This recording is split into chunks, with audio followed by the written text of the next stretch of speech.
Shalom, selamat malam. Senang kembali bisa bertemu dengan saudara-saudari dalam program Lumen Biblika, ya.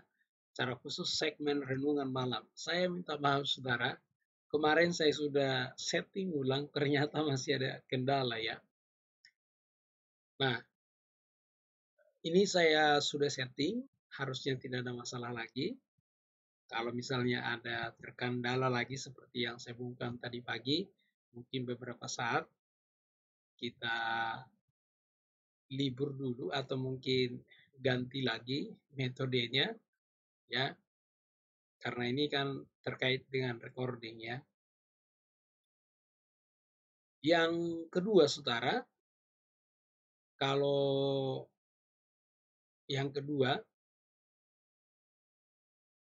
kalau misalnya masih ada kendala audio ataupun mungkin saya sadar atau tidak sadar, karena saya perhatikan baru 2 hari terakhir ini, karena selama ini kan mulus-mulus saja. Kalau misalnya ada kendala-kendala di audio, ya mohon dengan berkenan untuk menyampaikan kalau ada kendala audio ya. Sekali lagi karena tujuan saya tentu mau mengemas firman Tuhan itu supaya lebih enak disajikan, lebih enak kita pelajari bersama-sama sehingga mudah kita cerna dan mudah kita pahami. Nah, itu goalnya. Saudara, karena menurut saya renungan yang kemarin itu sangat penting, dan kalau misalnya itu terganggu, ya menurut saya nggak apa-apa, kita ulang lagi. Hanya perbedaannya supaya tidak sama persis, ya. Saya akan mencoba flashback dulu apa yang kita bahas dalam bagian yang pertama, bagian yang kedua, dan di bagian yang ketiga ini. Pada bagian pertama atau renungan pertama kita membahas ada 2 pandangan tentang kata kita.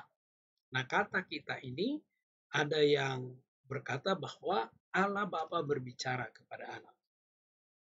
Karena Allah dan Bapa itu mereka kerjasama, sehingga Allah Bapa sedang berbicara kepada anak. Dan kita tahu bahwa salah satu di antara kita, ya manusia yang sama seperti yang pernah seperti manusia, ya pribadi dari ketiga Allah yang Esa itu, yang pernah menjadi manusia Yesus Kristus. Nah, pandangan kedua yaitu di mana Allah sedang berbicara kepada sidang ilahi.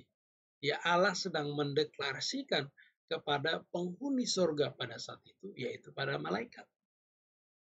Karena tidak mungkin Allah dengan para malaikat diam-diaman, ya, mereka pasti berkomunikasi. Kita bisa melihat di sini ada pola yang sama persis dengan Kejadian 2 ayat 26-27, di mana Allah melakukan deklarasi, kemudian ayat 27 Adonai Elohim melakukan sendiri. Dan di situ kita bisa melihat Musa mengulang 3 kali. Nah, dalam sastra orang Yahudi, kalau diulang 3 kali itu berarti sungguh sangat benar. Artinya apa?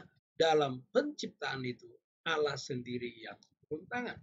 Sama case-nya, ketika mengusir Adam dan Hawa, Allah sendiri yang mengusir. Walaupun nanti yang menjaga itu adalah para cherub. Nah, kita bisa melihat secara gramatikal. Secara gramatikal kita bisa simpulkan bahwa Allah itu adalah irregular, dia adalah kompleks. Karena Adonai Elohim itu, Adonai itu tunggal, kemudian Elohim itu jamak. Jadi Adonai Elohim itu dia adalah yang tunggal dan yang jamak. Nah, itu sebabnya ini merupakan benih daripada Trinity. Ya Tertullianus kan dia hanya mengemas apa yang ada di Alkitab. Dia tidak mengarang idenya. Dia hanya membuat frame atau kerangka berpikirnya, kemudian kerangka berpikir itu dipakai untuk mensistematikakan atau mengumpulkan informasi atau mengorganisir semua informasi yang ada dalam Alkitab sehingga lahirlah namanya konsep Trinity. Tapi benihnya itu sendiri sebenarnya sudah ada pada Kejadian 1 ayat 1 di mana Elohim itu yang plural menggunakan kata kerja yang sama. Dan kalau kita perhatikan kapan saja Adonai atau Adonai Elohim menjadi subjek, maka selalu adalah orang ketiga tunggal. Rata-rata. Nah, jelas kata kita di situ posisinya sebagai orang pertama tunggal. Orang pertama tunggal itu berarti saya. Nah, secara gramatikal ketika berkata kita, saya berbicara kepada pribadi yang ada di luar diri saya. Maka kita bisa simpulkan di sini secara gramatikal Allah sedang berbicara kepada malaikat yang ada di surga pada saat itu. Kenapa? Kalau seandainya Allah berbicara kepada anak, maka tidak ada di situ sebagai orang pertama tunggal. Sekali lagi, saya orang pertama tunggal itu ya. Secara gramatikal bukan itu. Tetap menggunakan. Secara gramatikal menggunakan kata orang pertama tunggal, maka secara gramatikal Allah berbicara kepada penghuni surga pada saat itu. Kalau misalnya Allah Bapa berbicara kepada Yesus Kristus, maka harusnya menggunakan yaitu orang ketiga tunggal. Kemudian kita sudah simpulkan itu pada bagian yang ketiga ini. Kita akan mendalami ada beberapa poin yang penting di sini. Sangat serius menurut saya. Berfirmanlah Tuhan Allah Adonai Elohim, sesungguhnya manusia itu telah menjadi seperti salah satu dari kita. Maka sekarang jangan sampai ia mengulurkan tangannya dan mengambil pula dari buah pohon kehidupan itu dan memakannya sehingga ia hidup untuk selama-lamanya. Lalu Tuhan Allah, ya Adonai Elohim, mengusir dia dari tanah Taman Eden supaya ia mengusahakan tanah dari mana ia diambil. Ia menghalau manusia itu dan di sebelah timur ditempatkannya beberapa kerub dengan pedang menyala-nyala dan menyambar-nyambar untuk menjaga pohon kehidupan. Saudara, saya tidak tahu apakah saudara bisa dengar dengan sempurna renungan malam itu, ya. Di sini saya ulang kembali, saya pertegas kembali bahwa pohon kehidupan ini sangat serius. Kalau saudara ingat renungan sebelumnya, saya katakan bahwa pohon kehidupan ini akan menjadi satu perhatian kita pada ayat-ayat berikutnya. Nah, inilah saatnya bahwa pohon kehidupan itu menjadi satu sorotan penting.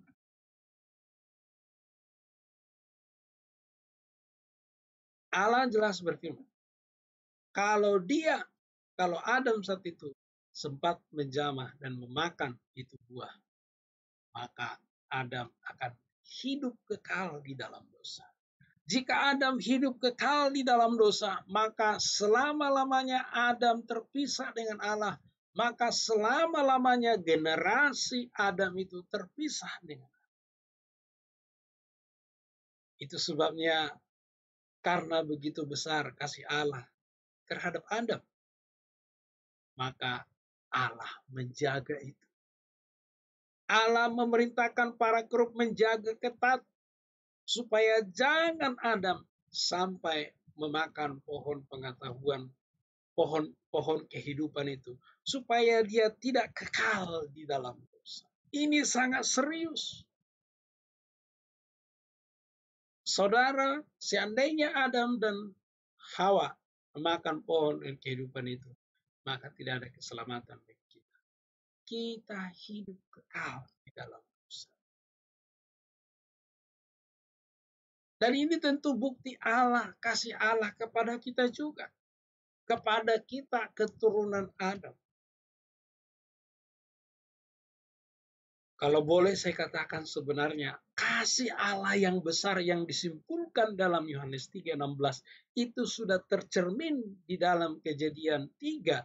Mulai dari Kejadian 3:15 sampai 24. Jelas kita bisa melihat cerminan kasih Allah yang besar di sini, di mana yang harusnya Adam yang mati, di mana yang harusnya Hawa yang mati, tetapi Allah menggantikannya dengan hewan. Kemudian Allah menggantikan pakaian mereka dengan kulit hewan. Ini menunjukkan bahwa apapun usaha manusia terhadap dirinya untuk menyelesaikan dosanya akan tetap hidup dalam bermasalah.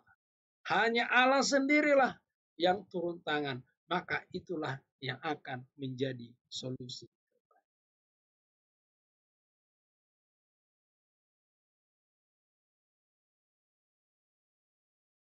Saudara, dalam renungan sebelumnya, saya memberi judul, Jika Adam memakan pohon kehidupan. Apa yang terjadi jika Adam memakan pohon kehidupan itu?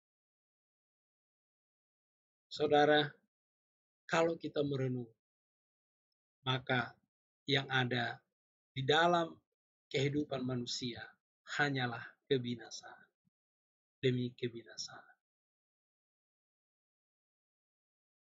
Saudara dan saya akan hidup di dalam kebinasaan selama-lamanya.